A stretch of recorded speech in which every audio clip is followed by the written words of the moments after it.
All right, what's going on, everyone? In today's video, I'm going to talk about exactly how we just generated close to $150,000 from a 90-minute live webinar for a health coaching offer. I'm going to pull zero punches in this video, so buckle up and get ready. Again, for context, we just launched our first ever live webinar for this specific health coaching offer, and the results were pretty insane and very, very promising for the future of these webinars. And this video will be the first in a series where I break down the entire success of this webinar and how we executed every component of it. And for this specific video, the main focus is going to be how we actually structure the webinar presentation, because when it comes to executing live webinars, often people want to know, okay, how do we promote it? What emails do we send? What should we say in the copy and the landing page, etc.? But the real magic is in what you deliver in the presentation, and I'm going to explain why that is the case and how we did it. And I'm also going to give you the exact webinar framework. Again, no punches pulled in this video. So if you're new to the channel, welcome. My name is Sebastian Robeck. I exited my own seven-figure coaching business back in 2021, and since then I went on to work as the CMO for multiple eight-figure info and coaching brands like Cole Gordon and Closers.io, Traffic and Funnels, and many more. And I have personally built and ran multiple eight-figure marketing teams, and at this point I probably manage well over 50 to honestly even $70 million in ad spend for high-ticket info brands. So first thing I want to give you guys here is the quick and dirty on the stats from this live webinar and a little bit of context before I give you some more context in a second. So again, the offer was in the health coaching niche. Pretty broad offer, but also there's a specific flavor to what we do. So for this webinar, between all the promotion that we did, which again, I will talk about in future videos here in this series, we had over 1,000 people sign up for this live webinar, which was incredibly exciting and promising. Our estimates, given that this was the first live webinar that we did for this business and this offer, we were really conservatively expecting maybe 300 to 400 signups, and we were saying, if we can get a 30% show rate on that. Again, this is a free live webinar. We didn't make this a paid sort of workshop style where you charge $27 or $37 for a ticket. This was a free one, so we were like, if we get 300 to 400 signups and a 30% show rate, we're happy with that. Get 100 people in the Zoom room, first go round. We'll definitely book plenty of calls. We'll get some deals, all good. We well exceeded our estimates. Again, we had 1,074 people sign up. We had close to 500 people live on the webinar, which was insane. Again, smashed our expectations. It was about a 50% show rate. And roughly 350 of those 500 people stayed around until the CTA was dropped in the webinar. Within the first 60 seconds of the founder dropping the CTA to book a call, we had 50 calls booked, which again, insane, very, very cool. By the end of the Q&A, we had over 140 calls booked. And then in the coming days post-webinar, between all the follow-up emails and sales stuff that we did, I think we had close to we had over 200 booked calls just from this webinar alone, which was, again, pretty awesome for us. And at this point, the sales are still shaking up. The sales team is still taking calls. It's still literally in the works right now as we speak at the time of recording this video in September. But we are close to 150K cash collected at this point from the webinar. And what's interesting is we've had plenty of sales come directly from people who booked a call from the webinar, but then we also had people who were kind of lurkers on our audience and were on the webinar, but either maybe didn't stay till the end or definitely didn't even book a call, but they actually reached out to the founder or reached out to a salesperson wanting to work with us. So again, these webinars have this really, really amazing ripple effect and visibility factor that's kind of hard to quantify immediately, but good things happen when you do these things right. And a quick breakdown here, the traffic sources. So 90% of our signups came from our email list and organic, and the organic was pretty much exclusively our Instagram content and our YouTube organic long form as well. And then 10% of the traffic and signups to the webinar came from paid, and we only spent about $800 on Facebook retargeting traffic. So again, ads were not a huge driver by any means. We're actually the minority of our traffic. In the future for these webinars for this particular business, we are definitely going to be easily 5 to 10xing the spend, especially given that we have a really sizable warm audience for this business, which I know is going to blow these webinars out of the water even more so than this first one. But again, this is the breakdown of the traffic sources. So let me give you all a little bit of context here. So the idea, you probably heard of live webinars, workshops, etc. before. The basic idea behind them is very, very simple, right? It's get a bunch of people in a Zoom room, right? This is really what it is at the core. And essentially, we are digitally breaking bread, right? I've talked about in other videos here on the channel that a live webinar or a workshop is really the digital equivalent of what we used to do in business way back in the day, which was, break bread over, do business over dinner, handshakes, seeing people face to face, talking to them in person. We don't do that as much anymore, and live webinars kind of fill that void over Zoom. Again, basic sort of the what of the presentation is, you want to have roughly a 45-minute long presentation. You can go a little bit longer. 30 minutes can work too, but sometimes 30 minutes might not be enough to really get everything you need in there. 45 minutes from what I've seen tends to be a sweet spot, and that's what we did here with this webinar. And then roughly a 45-minute Q&A. Sometimes the Q&As can go longer. I have seen in my experience a direct correlation between the longer the founder stays on for Q&A, the better the webinar performs. You have more people booking calls. You have more of that. You have a bigger ripple and visibility effect of people after the webinar reaching out to the founder or to the sales team. So I highly recommend, if you're watching this, you're a founder, when you do one of these webinars, do the Q&A for as long as you can, basically. And again, all out promo. So for basically, let's say we set the webinar is going to happen on the 7th for, from the 1st till then, or from the 31st of the previous month till the 7th of that month, we are all out promo to that webinar. So it's an all out affair. The entire marketing team is geared in that one direction. Now, let me give you a little bit of the why behind why we do these and why we did it in this specific instance. So for this particular business, our main goal was and still is to essentially add $100K a month to the business without just spending more on ads, right? Because in the current landscape of the market in almost any industry, ads are getting more expensive. They're becoming more volatile. So, even just 2-3 years ago, you could have a VSL funnel and go, okay, you know what? We want to do another 200K in cash collected, every single month going forward. Okay, cool. We just reverse engineer. What's our cost per booked call, cost per live call, CPA on the high ticket offer? Cool. We just spent X amount more on ads. Doesn't exactly always shape up that way these days. You can still do it, but there's just better ways to be more efficient and more profitable on the P&L. And again, that was our goal here and why we wanted to do one of these webinars. And, in my opinion, right now, live webinars are just crushing evergreen marketing. Evergreen marketing is still great, and we do plenty of it. Low ticket funnels, VSL funnels, emails, et cetera. It's all part of the game.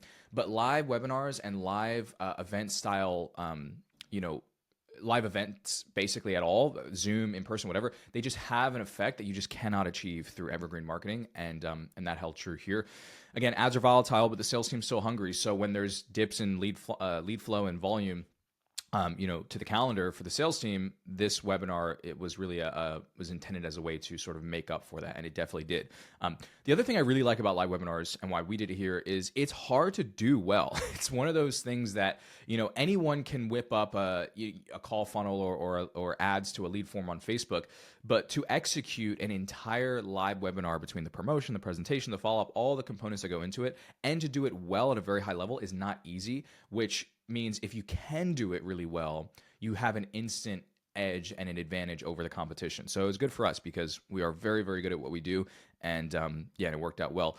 And lastly, it helps tremendously to convert more of our list. If you have an info business right now, you have a pretty sizable email list, organic audience, but if you feel like you're just not getting enough of those people to buy from you and convert, again, live webinars help tremendously to sort of revive those dead leads, get people on the horn that have maybe been lurking on your list for a while. It's just incredibly, incredibly powerful at doing that.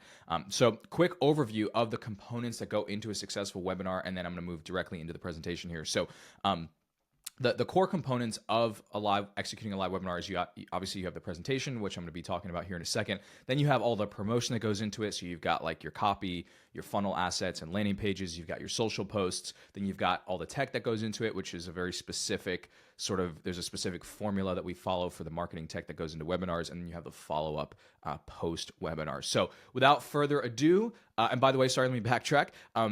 In future videos here in this series over the next coming days and week or two, I'm going to have specific videos on all of these individual components. So the next video in the series is going to be all about promotion and how we structure the copy and the landing pages and the emails and all that. And then I'm going to go through the tech in another video and the follow-up sequences and stuff in a separate video as well. So stay tuned for all these. Without further ado, let's dive into the presentation here. So I've got a little quote, which is very, very true. which is that if you get the presentation wrong for your live webinar, all your promo will be for nothing. Okay. If you get it right, you can literally have a ATM machine installed into your business. Okay. So I want to quickly go over some common mistakes that if you are a founder or you run a marketing team or whatever, and you're considering doing a live webinar for your info business, I want you to avoid these mistakes at all costs. So what I have seen when it comes to these live webinars is founders and or marketing teams will typically go one of two ways when it comes to the presentation. They will either do too much teaching and give too much just straight raw content and value, or, well, actually value's subjective, right? But just too much raw content and teaching stuff. Or they'll go the other direction where they just sell for like a majority of the presentation, and they do very, very little teaching, or giving content or shifting beliefs, etc. You want to find a middle ground, right? Which I'll show you how to do in the framework here in a second, but you want to avoid going too far on either end of the spectrum. Because if you do too much teaching, then what I have seen and what will most likely happen for you is your audience will leave the webinar feeling almost too full and too bloated on information. And if you do too much giving content and just straight up, again, dumping information on them, if you do that, it's not necessarily always going to be conducive to someone buying and to something clicking in their mind and their subconscious to go, wow, I need to work with this business and this founder, more deeply and intimately. It doesn't equate, right? It's not just, oh, I'm just going to give them as much content as possible and they'll want to buy. It doesn't work that way. Now, again, on the other hand, if you do too much selling, you will leave the audience that's on the webinar with a sour taste. You can, you just hurts your brand. It hurts your reputation with your audience. It just energetically doesn't leave a good kind of imprint. So you want to avoid really doing either of these two. Next up, just giving them information without any framing or context around why you are telling them something in the webinar presentation is a huge mistake. So if you just start blurting stuff out, and you want to do this, and you want to do this, and this is how you do X, but there's no overarching, nice frame or container around what you're telling them to do, again, you're just going to overload them with info, give them more inputs, and you're going to leave them probably more confused than they even were before the webinar. Another big mistake is not having a central theme and a story arc to support that theme. So in the presentation, you want to essentially have this kind of core big idea that you are anchoring everything else into. And the everything else is a really, really specific story arc, which again, I'm going to show you here in the framework in a second, that supports, and the story arc's made up of multiple components, and that story arc supports the main theme that you are trying to essentially convey, focus on, and sell, right? Because even if you're not selling a product or a course on the webinar, you're still selling an idea regardless. And again, every piece of the presentation needs to connect to both each other in the story arc and to the central theme. Last mistake is, and I see a lot of founders fall into this trap, which is just talking about whatever you feel like talking about, right? I get it. As a lot of founders tend to be more like creative visionaries. And if that's you, I totally understand. You want to just talk about something that you feel like talking about, that maybe you're excited about, and you want to talk about it in the way you want to talk about it, right? I get it. Have other containers and other spaces in your business for doing that. Because on a live webinar, you need to talk about what the market actually wants to hear about. And all that comes from understanding your market, which I should have put another common mistake to avoid, which is, again, just doing the, well, I mean, this is basically it, right? So if you're not building your presentation around what the market is actually saying they want, and the way you can find that out is go and listen to sales calls, either you or your marketing team, talk to the sales team. Don't just pull it out of your ass. Look at your clients. What are the common avatars, problems they're coming in with, solutions they're looking for, their actual desires. You need to build everything around your actual market and what's happening for them currently, not what you think they want to hear. It's huge. Very, very important. Okay, let's dive into the framework. So let's just go right in. No other context here. Section 1. Again, I'm going to go section by section. The way this framework is laid out is it's kind of plug and play, right? In that, I'm not going to give you any specifics here of the business that we did this for, just for confidentiality purposes, but you can basically fill in all these components in these sections with your specific business context and content. So section 1 of the high converting webinar framework is you want to have an opening and a foundation that really sets the tone for the remainder of the presentation. So you want to start with a bold promise slide. So slide number 1 is really your bold promise with some sort of a credibility marker. You do want to have a legal disclaimer in there, right? So, just to protect yourself for compliance. And by the way, like a bold promise slide could be something like how I went from X to Y without blank, blank, blank, or something like that, or how our clients are achieving X result without blank and blank in 2025, and how you can do the same. Something as simple as that. There's obviously dozens of variations of a bold promise slide, but can you start with something as simple as that? The key is making sure that that bold promise and the content, the specifics of the promise are tied to what you know for sure your market actually wants. Then you want to have a little bit of a housekeeping setup. So you want to have a slide that's just like, hey guys, just a few housekeeping things. At the end, we're going to do a giveaway, which, by the way, really helped with retention on this webinar. So we actually did do a free giveaway at the end of the webinar where we gave a specific sort of gift prize to a webinar attendee at random that we selected live on the presentation. So it's like, hey, we're doing a giveaway.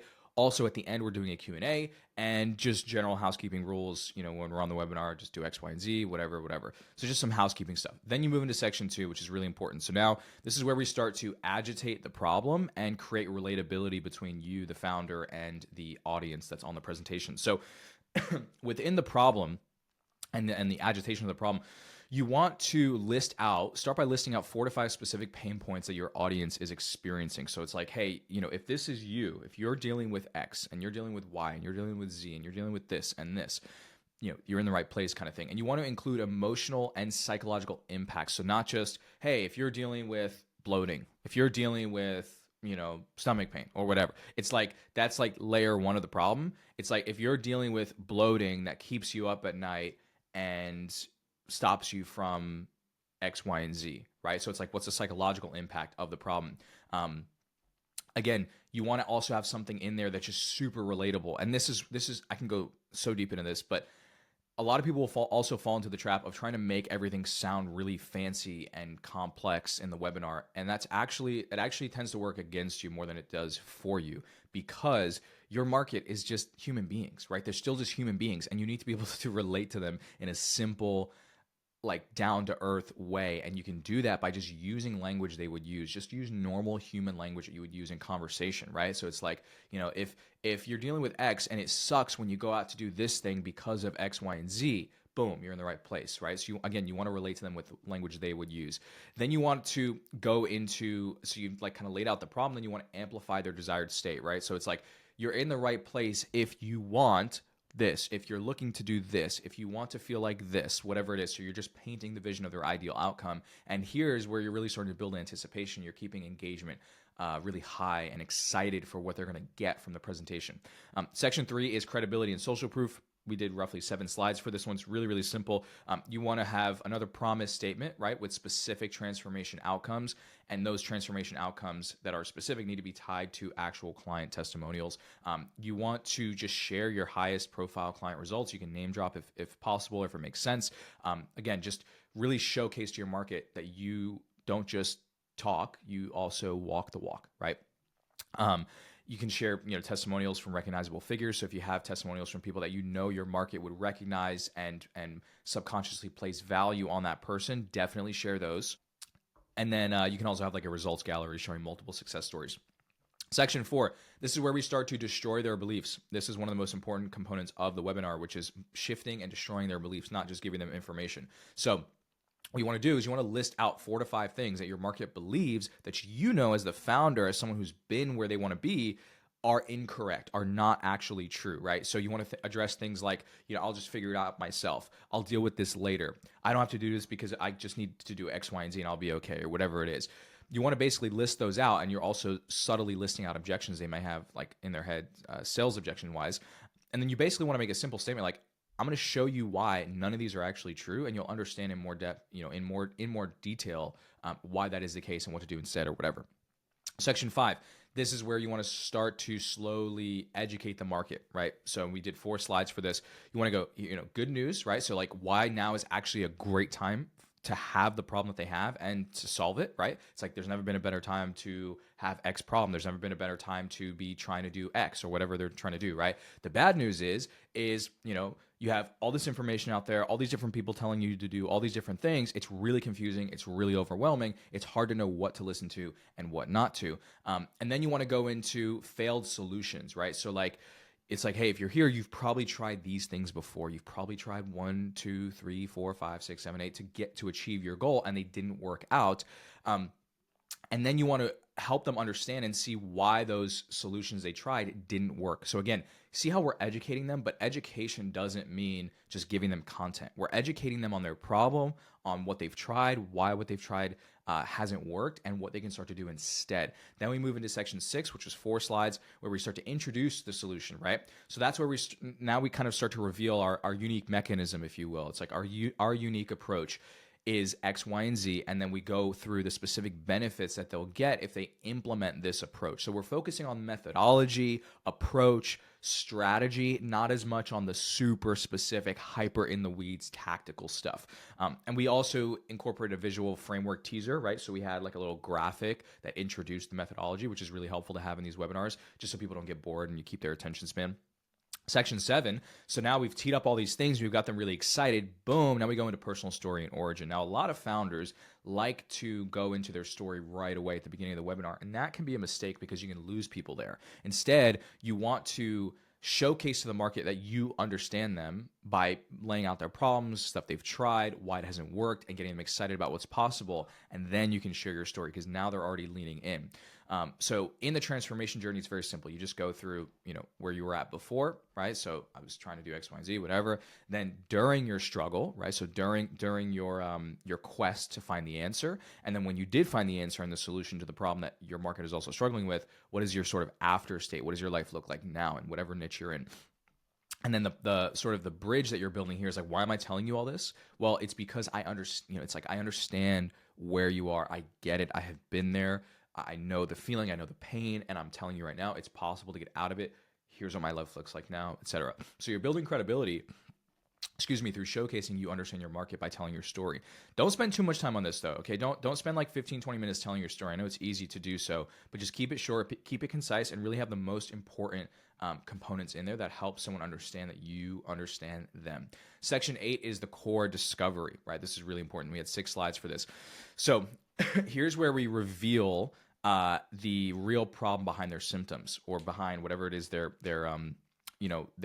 experiencing, the pain points they're experiencing in their journey. It's like I realized through my own journey that the root cause, the real reason I couldn't overcome X big problem was bang, it was this thing, right?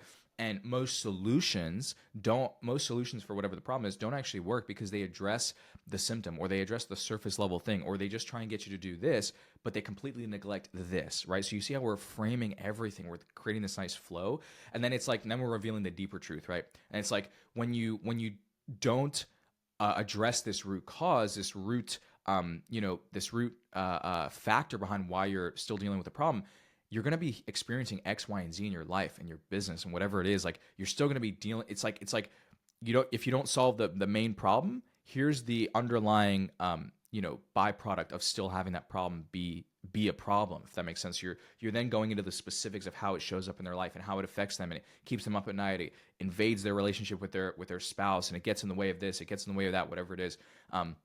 Then we move to section 9, which is the sort of 3 discovery framework. We spent a lot of time on this, which is really kind of one of the core teaching parts of the presentation. So you have your 3 discoveries, right? So you go through discovery number 1, which was that, I discovered that the core problem behind why I was still suffering or still struggling was X, right? It's like this very specific, bold problem statement, right? And you're going through why their current approach, why what they're doing isn't sustainable, how it affects their bigger goals. And again, you're going more in depth into the ripple effect of not addressing this. So we're educating them on the true reason why they're still not where they want to be in whatever their goals are. Then discovery number 2 is, again, going deeper on why most solutions fail, right? So like, the challenges we face in modern day health or modern day whatever make the old solutions obsolete. They are just an antiquated approach to a new version, to a new flavor of the same problem. And you go through the specific obstacles that they're facing today. All right, sorry guys, just had a electrician coming in the house. Anyways, let's pick up back where we left off. So again, we're in discovery number 2. So we're going through the specific obstacles they're facing today. We're going through why their quick fixes no longer work, and we're going through our signature analogy for the problem. So we're creating a little sort of mental image or again, just an analogy that can better help the market wrap their head around the problem and why these common solutions are not helping them. Discovery 3 is that we needed, Discovery 3 is like, I needed a complete system that addressed X, Y, and Z, right? And the real reason why, the industry you're in only focuses on one thing solutions, or just do this and everything will be better, no longer works, et cetera, et cetera. And you go through this systematic approach that's required for them to get the desired outcome that they have. And this is where we start to weave in client transformations and testimonials to support our discovery and our claim. And again, you're going through why partial solutions fail. So notice the education here is really about their problem and the solutions and what needs to change, not all the nitty-gritty tactics. Now, again, we do give specific content here. I'm leaving out the specifics for confidentiality purposes, but we're not giving like all this mountain of information away. Section 10 is the solution framework. So this is where you go through your signature method, essentially your unique mechanism, right? So you've got your 3 steps. Step 1 is building the foundations. Most people skip this. Here's what happens if you skip it, and here's what needs to happen first, and here are the common mistakes that cause people to fail. Step 2 is your core process. So here's like foundation, process, right? Here's like the main transformation work. Here's why the order of what you do happens. Here's exactly how you should be implementing what you're doing and what we talked about in step 1. And again, this is where we really showcase to the market that we understand them and we have something unique and better than what they have already tried up to this point. That's really, really crucial that you're able to showcase that. Step 3 is sustainability. So it's like we set the foundation in step 1. Step 2 is how to actually create the change you're looking for. And step 3 is how to maintain those results long term, how to integrate it. And here's why most people skip this step. But here's what happens if you don't skip it and you use our unique approach that blends everything together. Then in section number 11, we do a recap and we start to transition into the offer just a little bit slowly here, and I'll explain. So here you're doing a quick recap. So it's like, hey, hey guys, just to recap, I've broken down here, the 3 discoveries I made, which was 1, 2, and 3.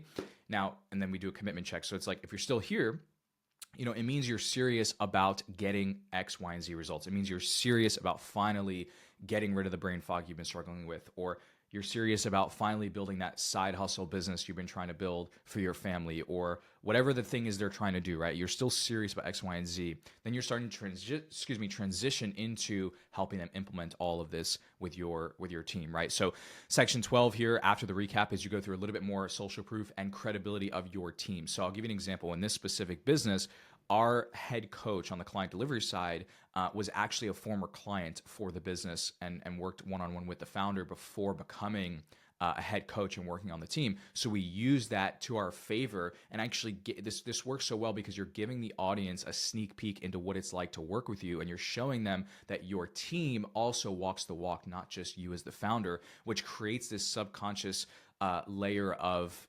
security and trust in the market, knowing that if they decide to work with you on a deeper, more intimate level, they're really going to be supported and held in the way that they need, in the way that they're looking for, the way that they haven't been able to find up to this point. So again, we're positioning, our unique approach to our team and how we work with our clients. And again, we're going through a key team member story, right? So ideally, if you have a team member who was a former client, tell their story real quick and then go, we're telling you this because we understand you. Our entire team understands you and where you're at, and we can relate to you on a deep level that most other companies cannot. Then we start to intro the offer. Now, the offer here was not your typical webinar offering where we sold like a $997 course or a $2,000 course product or whatever. Here we were selling the book a call. Like the pitch was to book a call, right? Because we want to sell our high ticket offer. That's the main goal here. So we went through our mission statement for the company. It's like, we understand you, and our mission here at Company X is to help you get there, is to help you do that, right? And then you go through your personalized approach. It's like we do this by, personalizing and customizing everything to what you need, et cetera, et cetera. You showcase some additional results. So you notice we're weaving in testimonials and social proof throughout the entire presentation here. And then we go into, and that's why we're offering a personalized one-on-one assessment call. Boom, right? It's like you're kind of teeing it up, and then you're dropping what the offer is. We're offering a call. Here's what happens on the call. So again, the same way you would sell a course or sell anything really, right? It's like, here's the thing, and here's what you get from it, and here's why it's going to be the best damn thing since sliced bread for you, basically. Here's why it's going to help you tremendously. So here's what happens on the call. First, we're going to go through your specific situation, figure out where you're at, your problems, your lifestyle, and et cetera, right? Then we're going to go through what you're actually looking to achieve with your health, with your business, with your relationship, with your finances, whatever it is, right? We're going to go deep. We're gonna really get clear on exactly what that perfect situation looks like for you. And then once we understand both of those things, we're gonna give you a customized roadmap to getting there for your specific situation. And then once you lay out what happens on that diagnostics call or the assessment call or consultation, whatever you want to call it, just call it something that makes sense for your market. Once you go through what's included and what they get, again, you need to make it very specific, even using words like, here's what you're going to get on this call, or what you're going to get from this call, not just here's what we'll do on the call, right? You can say that, but it'll be even more potent if you say something like, here's what you are going to get from this call, and at the end of the call, you are going to walk away with X, Y, and Z, a clear roadmap to doing whatever their desired goal is. And then you want to have a very, very simple, clear call to action. Don't overcomplicate this. Simplify it as much as you can. Literally what we did is we had a slide that had the URL on it, and we also had a team member from the business on Zoom the entire time, and they would drop the actual URL in the Zoom chat and pin it so people can easily go and click. It's like, if you are ready to book an assessment call with our team and you want to learn more about what it looks like to work with us and how we can help, go ahead and click the link in the Zoom chat. Now go to the calendar, find a time that works, and book a call with our team. Boom, right? Excuse me. And then we go through some more social proof, right? So this is a really, really, really powerful section of the webinar. So we actually embedded some video testimonials into the slides themselves. So we did the slides inside Canva. You can do them in Google Slides. It really doesn't matter, whatever works for you. But we embedded a handful of really short 60 to 90 second video testimonials from some epic client testimonials that we had that we knew would resonate with the market. And another key component here is when you're sharing these video testimonials, you want to actually show 2 to 3 different client avatar types that you know exist in your larger market, so that you can relate to as much of the market as possible. Because not everyone in the market is going to be, say, men in their 30s. You might be in a market where you have men in their 30s, and you have men in their 50s, and you have women in their 50s, and you have women in their 20s, right? So you want to have a variety of testimonials to be able to relate and showcase that you can help these different avatars. And again, you want to add a little bit of some sort of qualification in there. So this is where we're teasing the fact that, we have an awesome high ticket coaching program. So we're not selling the coaching program on this webinar. We're selling the book a call, and on the call, the sales team does, the heavy lifting for selling the program. Of course, we have pre-call content and stuff, which also does a lot of heavy lifting. But regardless, on the webinar, we're selling the call. But we did throw in a couple of subtle statements, like, sort of teasers, like, look, we don't work with everyone. We're really selective, et cetera, et cetera. Everything we do is custom. And if you do decide to work with us, it's going to be completely personalized to your situation. But regardless, for now, everyone that works with us starts with the assessment. So you want to start there. You want to start with the assessment call, where, again, you're going to get X, Y, and Z, right? And you want to just show them that they're getting more value than, the other alternatives they could do out there. Especially, what we did is like, hey, our promise to you is we're so confident you will get more value out of this free consultation, this free assessment call, than you got from, all the $5,000 courses or $10,000 you paid to your practitioner for X, Y, and Z. We're so confident that you will get more value from this call than those things. So go ahead and book, basically, right? Section 16 is where you start to sort of close and move into the next steps. So you do a thank you, you recap everything, you let them know where they can find you on social media. Then you go through the giveaway, right? So you actually do the giveaway. So, all right, giveaway time, boom, random generate an name and email. Someone on the team did it while on the webinar. Go through the giveaway, and then you transition into the Q&A, right? So, all right, Q&A time, boom. And people, on this Q&A, people were just dropping questions like left, right, and center. It was nonstop activity there. Engagement was incredibly, incredibly high. So when you go through the Q&A, there's actually something I want to speak to quickly about the Q&A, because there's something very, very important to understand here. So with the Q&A, people are going to ask questions that are going to tempt you as the founder to give more specific answers. Like, they're going to go, okay, but what's the best way to do X, Y, and Z in my situation? And it's going to be tempting to go, oh, I would do X, right? It's going to be tempting to just give them a specific answer of like, here's a very tactical thing to do. And you can give that here and there, but really what you want to do in the Q&A is give them a couple of different options and remind them that it's ultimately still going to be unique to their situation. So subconsciously, they're still getting value and still getting their question answered, but you're also reminding them that you can't just give them a one-size-fits-all solution here in one question, right? Which is true, and it's good for them to be reminded of that subconsciously and understand, which will help sort of drive them closer to wanting to work with you and your business. Once you finish the Q&A, you go through your final CTA, so you remind them again, hey guys, just a reminder, if you haven't yet booked your assessment call, we just had 50 people book in the first minute. Crazy, super excited to talk with you guys. If you haven't yet booked, go ahead, book a call. The calendar is filling up incredibly fast. I'm not bullshitting you. I'm not lying. You can see it for yourself. You can even share your screen, show the calendar if you want to show it, and give them another call to action. Make sure they have the link easily available. Have a team member drop it again if needed, if the pin got messed up in the Zoom chat or whatever, and make sure it's easy for someone to go ahead and book a call. You wrap that up again, and you'll see another influx and surge of calls after you do the Q&A, because now people got even more value. So let's quickly recap here the framework for this webinar, and this is a little bit of a longer video, but hopefully this helps you. So again, you've got your problem, solution, proof pattern throughout the entire webinar. You've got story-driven education, right? So we're giving value through stories and shifting beliefs rather than just a bunch of features and benefits and kind of tactics, right? Again, we're really focusing on destroying beliefs and reshifting those. Multiple credibility layers throughout the entire webinar. So you have the personal credibility from the founder story. You've got client testimonials woven throughout the entire presentation. And you've got the team credibility layered in at the end there, which again, very, very powerful stuff if you can do it.